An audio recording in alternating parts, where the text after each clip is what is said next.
Bonjour, bonjour, bonjour, bonjour, bonjour. Les jours se suivent mais ne se ressemblent pas. C'est un flux nuancé qui répond aux abonnés absents d'une raison et s'accorde à une continuité de temps. Nous sommes lundi aujourd'hui. Nous entamons notre 8e vidéo et une 4e semaine de confinement. On va dire qu'on tient le bon bout. Une petite pensée aux Romanais qui malheureusement ont perdu un proche dans la tuerie de samedi matin. C'est vraiment terrible comme histoire, je trouve. Malheureusement un petit peu trop habituel. En cette période de trouble, il me paraît plus que de raison de trouver du sens à sa vie, mais pour soi, qui nous rende heureux et qui nous épanouissent. Enfin bref, je referme la parenthèse. J'espère que vous allez bien et surtout que vous gardez le moral. Le thème que nous allons aborder aujourd'hui et inscrire sur notre cahier est le choix équitable. Qu'est-ce qu'un choix équitable? Le choix équitable, c'est le rendu entre ce que l'on peut et ce que l'on veut. Un petit texte pour illustrer tout ça. Dis, petite goutte d'eau, pourquoi cours-tu le long de la rivière? C'est mon chemin. Mais pourquoi si vite? Je suis le courant. Comment sais-tu que c'est le bon? Parce que je réponds au cycle du temps et que le temps nous ramènera toujours à l'union. Très bien. Il est temps pour nous, en tout cas, de nous mettre en condition. Installez-vous confortablement et respirez profondément 3 fois.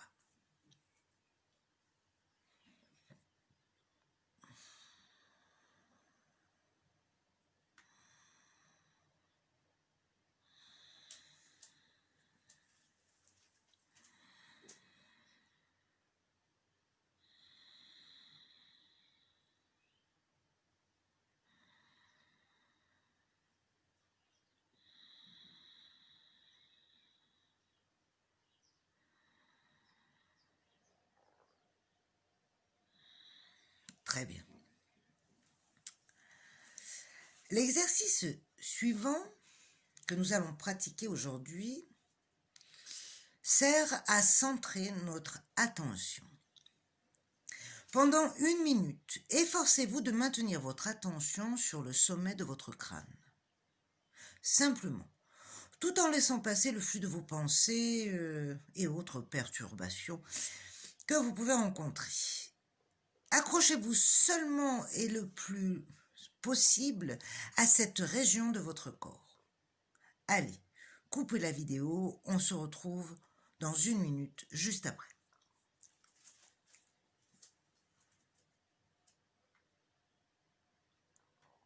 Très bien.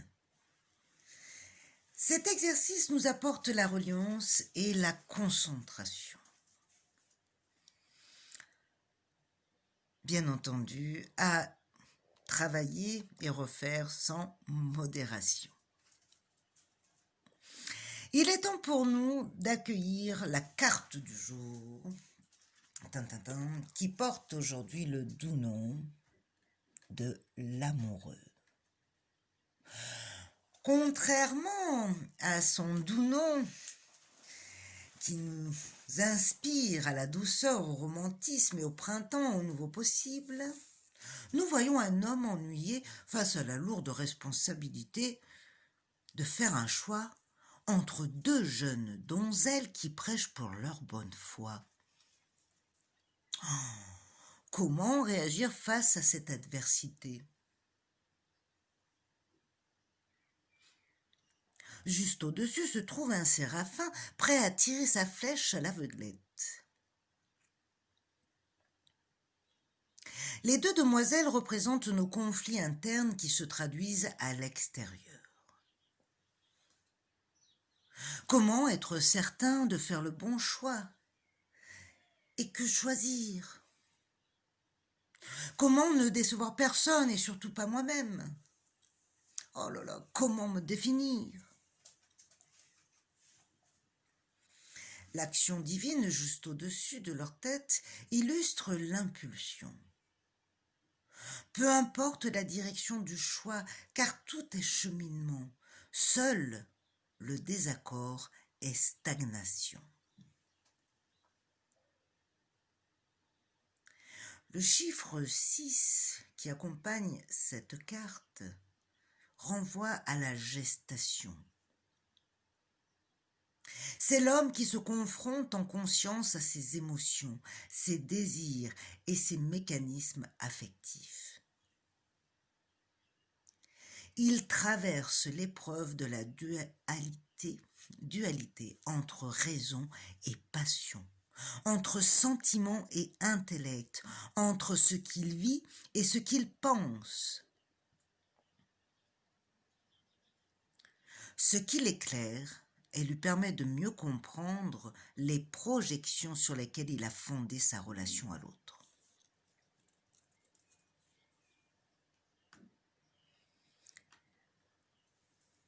Le travail qui suit et que nous allons faire aujourd'hui reprend le sens de notre cheminement. Nous avons compris que la vie nous a donné des cartes en main, bonnes et mauvaises. C'est ce qui constitue notre je. Ou plutôt notre jeu, G-E-U. Accords et désaccords pondèrent notre avancement et parfois l'arrêtent.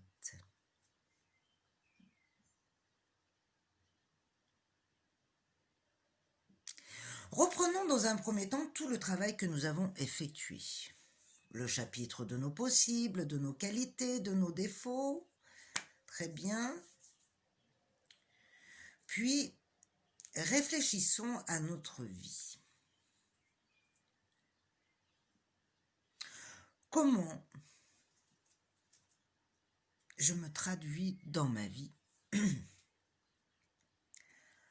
par rapport à tout ça, à tout ce potentiel que j'ai révélé finalement en moi.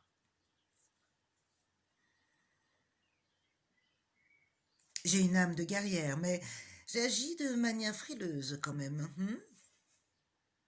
J'aime le changement, la nouveauté. Mais j'ai besoin de sécurité, d'être rassurée. J'adore la légèreté, la fantaisie, et pourtant je me traduis de manière très austère. Va comprendre.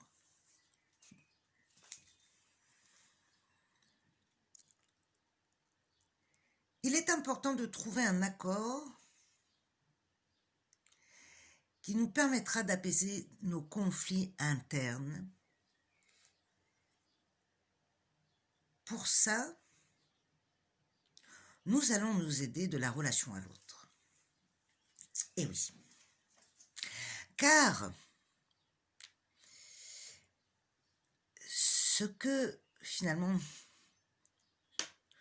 ce qui représente des accords harmonieux dans ma relation à l'autre révèle de l'équilibre que j'ai en moi. Mais les conflits, les discordances représentent ce que j'ai à travailler en moi.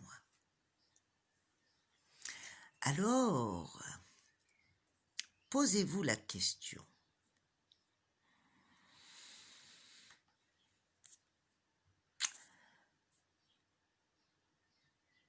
Comment sont mes rapports aux autres?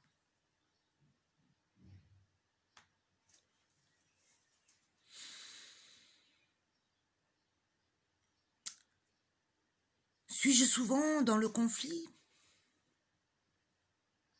Et de quelle nature sont ces conflits? Quelles sont les choses répétitives que j'ai tendance toujours à rencontrer ou à vivre dans ma vie par rapport aux autres? Et lister.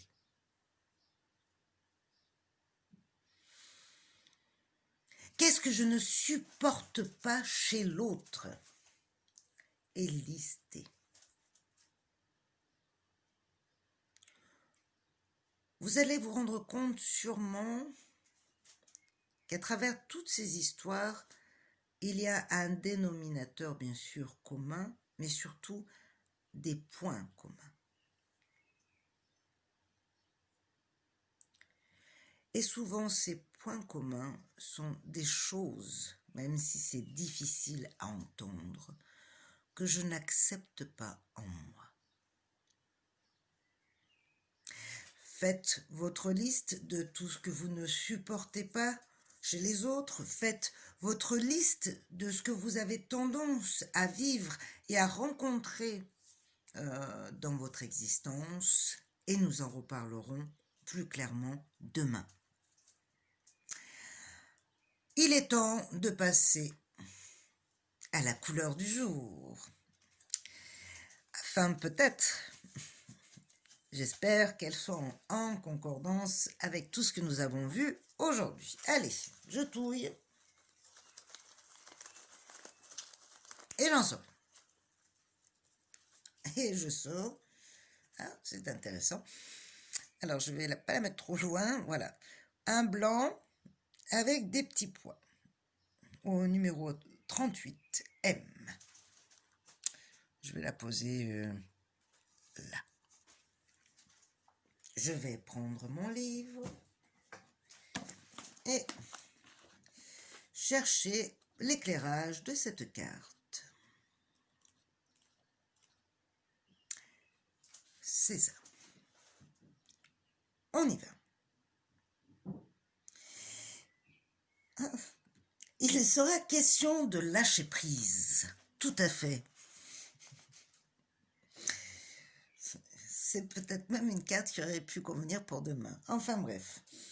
Se lâcher là implique de ne pas s'attacher à quelque chose qui a été compris. Ne pas envisager que quelque chose prévu ait forcément lieu ou se déroule exactement comme convenu, comme j'aimerais. Autrement dit, à la place de toutes mes certitudes, je vais parler de probabilité. Ces supposés qui n'auront pas forcément lieu s'expliquent par les ficelles qui tiennent toutes nos actions. Et ces ficelles s'apparentent, aux lois quantiques, aux lois conscientes, voire inconscientes de la psyché, aux lois de la gravité, au moins, qui attirent le plus et qui prédominent tout. Le défi du jour, bien évidemment, va être en résonance avec tout ça. Et aujourd'hui, j'en dis beaucoup d'aujourd'hui, il me semble, il sera d'écrire une lettre ouverte et personnelle à toutes les personnes avec qui nous avons eu du conflit. Toutes celles que nous n'aimons pas, qui nous ont laissé de la rancœur. Et nous allons leur dire merci. Oui. Alors bien sûr, ce n'est pas une lettre que nous allons envoyer. Hein. Parce qu'aujourd'hui, je me libère de ce qui ne m'est plus important. J'ai conscience que je suis libre et que j'ai grandi face à ça. Je suis forte, je suis en paix, mais surtout, j'ai compris que tout ce que j'étais en incapacité d'accepter me faisait barrière. et que mon souhait, c'est d'avancer. Alors, c'est de bonne guerre que je largue les amarres. Ensuite, une fois que vous avez marqué tout votre petit texte sur cette feuille, dirigé face aux personnes de manière générale qui vous ont plus ou moins déçu, fait de la peine, etc. Vous prenez ce papier, vous le déchirez, vous le brûlez, vous le passez dans les toilettes, peu importe, même si c'est pas très écologique. Et on n'en parle plus. Ensuite, choisissez un objet dans votre maison, une lampe, un vase, enfin bref, ce que vous voulez, et mettez-le en évidence en signe d'imposition. Je suis fier de ma grandeur d'esprit et je la mets en avant, car je suis enfin libre de tout ça. Et laissez l'objet toute la journée en évidence. Ok? Sacré défi, hein? Allez, l'anecdote du jour. On dit que dans la graine, le germe doit lutter contre l'écorce protectrice pour se réaliser. À bon entendeur, je vous souhaite une très belle journée. Prenez soin de vous. Merci de votre écoute et n'hésitez pas à partager. Et à demain.